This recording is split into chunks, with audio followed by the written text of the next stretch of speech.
Namaste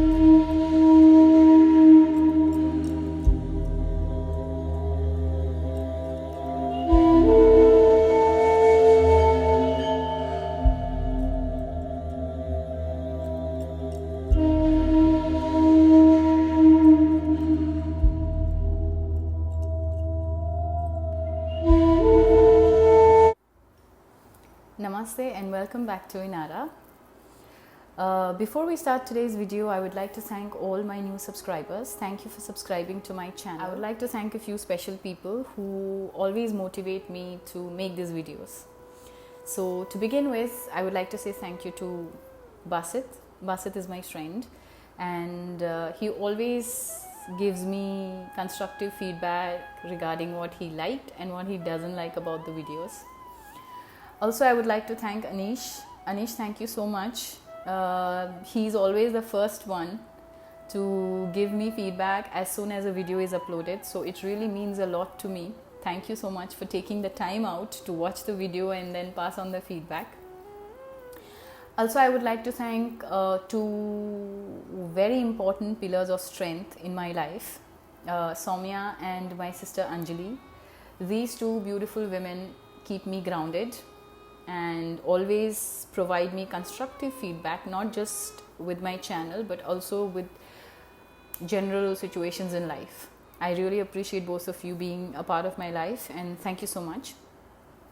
I would also like to thank my three, I call them office angels. They are my colleagues who work with me, and they are Romani, Anwar, Taimura and Kutur. Thank you so much for bringing the laughter in my life and always encouraging me whenever I wish to try something new. So yes, these are the special people who make my life more interesting, and you might see some of them on my channel later on as we progress to share their journeys and their experiences. So yeah, since we have taken care of the thank yous, coming back to today's content. Today's content is a little tricky because it can easily be misunderstood. So I will try to keep it simple and straightforward, and I hope that you understand the message that I'm trying to put across. Before we dive into today's content, I would also like to share something with you. This is my wish box, and I will come to this at the end of the video. And that's when you will understand how is it connected with today's video. So yes, let's dive into the content. I always thought that what is the connection between spirituality and religion? There must be a certain reason why we are born into a certain religion. There has to be a reason for it. And I was thinking, how do I put this across so that I can convey my message and all of us are able to understand what I'm trying to say. So I thought of relating it to something that we all are experiencing right now. And that obviously is the pandemic, COVID-19. So if I have to explain the difference between spirituality and religion, and if I have to use COVID as an example, which is actually quite weird, but I hope you understand what I'm trying to say.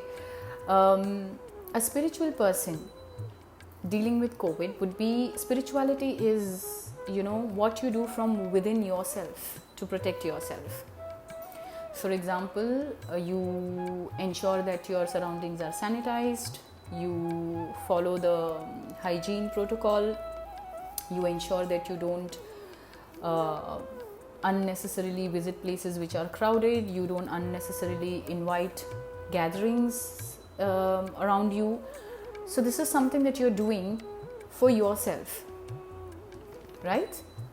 And in terms of religion, when we talk about religion, religion is where a community comes together and there is a structured approach, and you follow that exactly the way how we had the lockdown, how we have this constant research for vaccine, how we as a community come together to ensure that we can keep ourselves safe from this pandemic. So spirituality is something that you are born with. You cannot create it from the outside. We all have a soul, we all have a spirit that we are born with. Spiritual awakening is when you realize that, if I am born as a human being, there has to be a purpose to my life. Trying to find out that purpose, that you are not just born for a 9-to-5 job, or you are not just born to earn a certain amount of money, or you are not just born to fulfill certain responsibilities. There is more to life. There is more to why you are a part of this entire universe. What role do you have to play within this life? When you start getting into these things is when you can consider yourself awakening spiritually. So you go within yourself to find out. Religion is, you are born into a religion wherein you are told, whether you want to believe it or not, you are told that you need to do this, okay, as a part of a community, and that will help you finally meet your creator. Now, a religious person may not always be spiritually awakened, but a spiritually awakened person will always be close to his religion.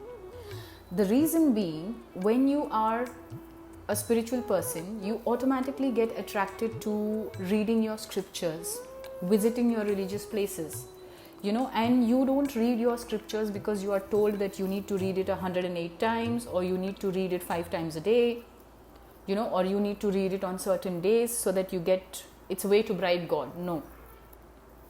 You read it as a story, to be inspired by it. Why does my book say this? Why am I told to do this? What is the purpose? That interest in knowing the reason before you practice anything is what combines spirituality and religion with each other. Also, you always notice whenever a religious person who is not spiritually awakened will visit a religious site, he will be more concerned in, okay, I have to do this. This is a process, this is the protocol, I am here. First I need to do step 1, step 2, step 3. He will be structured even when he is in that space, wherein a spiritual person will be a person returning home. He will probably, they get emotional, they start crying at the sight of, if it's a temple, or if it's an idol, or when they just walk into a mosque, when they see so many people praying together, they are just overwhelmed by it. They get very emotional, and that feeling of coming home to a parent, a father or a mother, that feeling just fulfills them. They just want to stand there, they want to breathe the air, they want to experience that entire aura which is around them. It just physically affects them.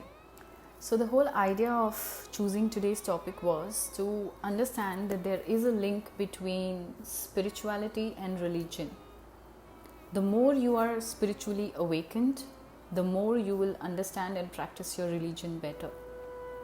It will just make you beautifully blend both of these together, and you will have peace and harmony in your life much sooner than just blindly practicing your religion just because you've been told to. Practice your religion out of love for it, not out of necessity because you have to. So yes, that was the topic for today. I hope I have been able to convey the message correctly. Coming back to my wish box. This is a practice that I started about a year ago, and whenever I used to visit any of the religious places myself, or whenever I would have any family member visit any religious place, I would always request them to bring me a little bit something which is natural from there, like probably a little bit of mud from the ground there, or some rock, some pebbles, or some dried out leaves, dried out flowers. And I started collecting them in this box. Now, the whole purpose of doing this is because, of course, I have picked this idea up from one of the spiritual videos that I saw earlier. But what I do differently is that whenever I want to manifest one of my wishes, I write it on a piece of paper and I put it inside this box. And I pray for it to manifest. And some of them have come true, some of them haven't. Some of them I know will take some time to manifest, so I'm patiently waiting. The whole point of understanding is that the magic is not here, the magic is here. You need to believe, you need to accept graciously that, I'm doing what I'm supposed to do, and the rest universe will take care of it. If it's meant to come to me, it will come to me no matter what. So that belief will help you create the magic. The reason why this box is there is because you can imagine, now I almost have things from almost 8 to 7 places which are very potent religious places where millions of people go to worship. So when you are there, I'm sure if you've visited your religious place, you would know that imagine the amount of prayers that are happening at any given point. Imagine the amount of positivity that is coming out of there, the chanting of the mantras or the prayers or the duas that are said there. People go there with such purity and cleanliness of the mind. And imagine the energy that gets generated in that area. And if you understand, everything around you is like a sponge. Whatever you give out gets absorbed. That is why they always say that be a positive thinker, talk positive, keep a positive mindset. Why? Because whatever you give out in the universe comes back to you. So imagine how potent these places are, and when you have a little bit of that in something like this, you're carrying a little bit of that aura with you. I keep this box in my place of prayer, and whenever I want to meditate, I just apply a little bit of it on my third eye chakra for meditations. When I have nightmares or if I feel that I'm not able to sleep properly, I either keep it near my bedside and I feel and tell myself that I'm protected and I need to rest. So yes, it helps me psychologically train my mind to look at the better side of anything at all. So yeah, this is the tip for the day. If you get to do something like this, try and do it.